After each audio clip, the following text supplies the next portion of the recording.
എന്ത് ദിവസം കൈയുടെ ഒരു മാസമായിട്ട് രാവിലെ തൊട്ട് രാത്രി വരെ ഫുൾ ടൈം കറണ്ട് ഇല്ല. അതിനൊന്നും ഒരു ദിവസങ്ങൾ അവധിയൊന്നും കൊടുക്കാൻ പറ്റില്ല. നമ്മളിതിപ്പോൾ ഈ മാസം അടച്ചിട്ടില്ലെങ്കിലും അടുത്ത മാസം അടച്ചിട്ടില്ലെങ്കിലും നമുക്ക് തന്നെയല്ലേ അതിൻ്റെ ബുദ്ധിമുട്ട്. നമ്മൾ സ്ഥിരം താമസിക്കുന്നതല്ലേ. ലേശം അങ്ങോട്ടും ഇങ്ങോട്ടും വിട്ടുവീഴ്ചയില്ലേ ഗവൺമെൻറ്. പിന്നെ എന്നാ ഗവൺമെൻറ്റിൽ എന്തെല്ലാം തരകേട് നടക്കുന്നുണ്ട്. അല്ല ഇത്രയും ഫോർവേഡായിട്ട് നടക്കുന്നുണ്ട് ഈ പറയുന്ന മിനിസ്ട്രിയിലാണ്. അപ്പോൾ നിങ്ങൾ ഇത്ര വലിയ ഉത്തരവാദിത്വത്തിൽ ഇങ്ങനെ ചെയ്യുന്നതാണെങ്കിൽ നമുക്ക് എല്ലാ കാര്യത്തിലും ഉത്തരവാദിത്വം ഉണ്ടാവുമെന്ന് നമുക്ക് നോക്കണമല്ലോ നമുക്ക്.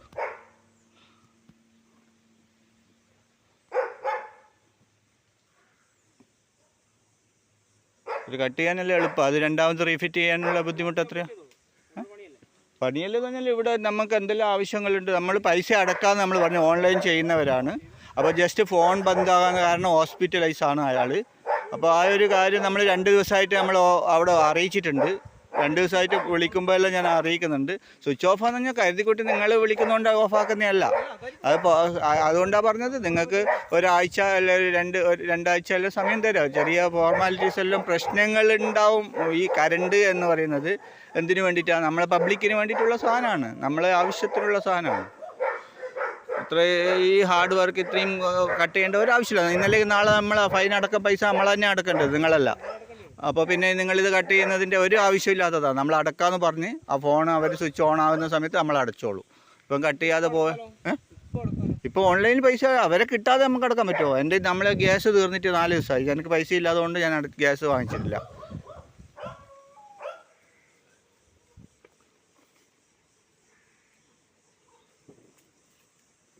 ലക്ഷങ്ങൾ വെട്ടിക്കുന്നവരെ പുറകെ ഒന്നും പോകണ്ട. സാധാരണക്കാരെ പുറകെ നിങ്ങൾ പോയാൽ മതി. ഉത്തരവാദിത്വം ഭയങ്കരമായിട്ട് കാണിച്ചാൽ മതി. പാവപ്പെട്ടവരെ മാത്രം ഉപദ്രവിച്ച് ശീലിച്ചു പോയി ഗവൺമെൻറ്റിൻ്റെ. വർക്കറും കണക്കാം. നിങ്ങൾക്കും നിങ്ങളുടെ വീട്ടിലും ഇതേ അനുഭവം ഉണ്ടാകുമ്പോൾ നിങ്ങൾക്കും മനസ്സിലാവും എന്താണ്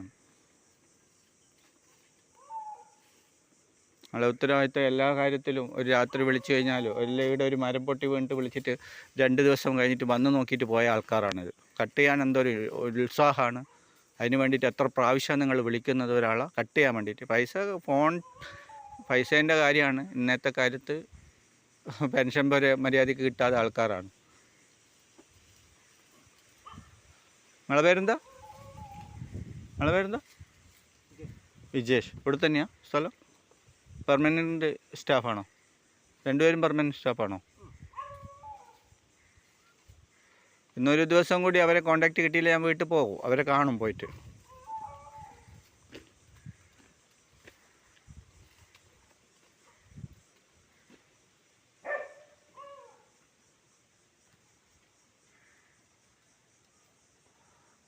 എത്ര കഷ്ടപ്പെട്ടിട്ടാണ് ഇവർ കട്ട് ചെയ്യുന്നതെന്നുണ്ടോ? എന്നാൽ റിപ്പയറിങ്ങിൻ്റെ കാര്യത്തിലൊക്കെ ഇതേ ശുഷ്കാന്തി ഉണ്ടാവും. നോക്കാം നമ്മൾ. ഇന്നലെ നമ്മൾ തന്നെയാണ് അടക്കേണ്ടത് പൈസ. അപ്പോൾ നമ്മൾ പറഞ്ഞ് അടക്കുക. ഫോണ് സ്വിച്ച് ഓഫാണ്, അവർ ഹോസ്പിറ്റലൈസ്ഡ് ആണ്, അവരെ ഒന്ന് കിട്ടിക്കഴിഞ്ഞ പാട് നമ്മൾ അടക്കാമെന്ന് പറഞ്ഞിട്ടുണ്ട്.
സാധാരണ ആൾ നിൽക്കുന്ന വീട്ടിൽ പെട്ടെന്ന് വന്നിട്ട് കട്ട് ചെയ്തിട്ട് പോകാൻ പറ്റുമോ? അറിയിക്കൽ എന്ന് പറഞ്ഞാൽ വിവരം ഒരു പേപ്പർ മുഖാന്തരം അറിയിക്കുമോ നിങ്ങൾ? അതൊന്നുമില്ല, അങ്ങനത്തെ നിയമങ്ങളൊന്നുമില്ല.